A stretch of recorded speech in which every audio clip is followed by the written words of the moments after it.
ನಿಮಿಷ ಒಂದು ಪಕ್ಕಕ್ಕಿಟ್ರೆ ನಾನು ಒಂದು ಕ್ವಶನ್ ಮಾಡ್ತೀನಿ. ಇವಾಗ ನಾವು ಇಲ್ಲಿ ಒಂದು ಪ್ರೊಟೆಸ್ಟ್ ಮಾಡಿದ್ವಿ ಸಂಗೊಳ್ಳಿ ರಾಯಣ್ಣ ಸರ್ಕಲ್ ಅಲ್ಲಿ. ಎಷ್ಟು ಜನ ಪೊಲೀಸ್ನವರು ಇದ್ರು?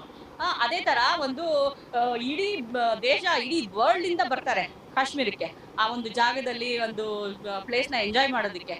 ಆಯ್ತಾ? ಅಂತ ಒಂದು ಜಾಗಕ್ಕೆ ಇಡೀ ವರ್ಲ್ಡ್ ಇಂದ ಬರ್ಬೇಕಾಗಿರೋಂತ ಜಾಗದಲ್ಲಿ ಎಷ್ಟು ಪ್ರೊಟೆಕ್ಷನ್ ಕೊಡ್ಬೇಕಾಗಿತ್ತು ಅವ್ರು. ಯಾಕೆ ಕೊಡ್ಲಿಲ್ಲ? ಪ್ರಾಬ್ಲಮ್ ಎಲ್ಲಿದೆ? ಕೊಡ್ದಲ್ಲೇ ಇವ್ರು ಇಷ್ಟು ಜನ ಅಮಾಯಕರನ್ನ 28 ಜನ ಅಮಾಯಕರು ಸತ್ತಾದ್ಮೇಲೆ ಇವ್ರು ಇವಾಗ ಯುದ್ಧ ಮಾಡ್ತೀವಿ ಅಂತಂದ್ರೆ ಎಷ್ಟು ಜನ ಸೈನಿಕರು ಸಾಯ್ತಾರೆ? ಇದ್ರ ಬಗ್ಗೆ ಯೋಚನೆ ಮಾಡಿ ಫಸ್ಟ್.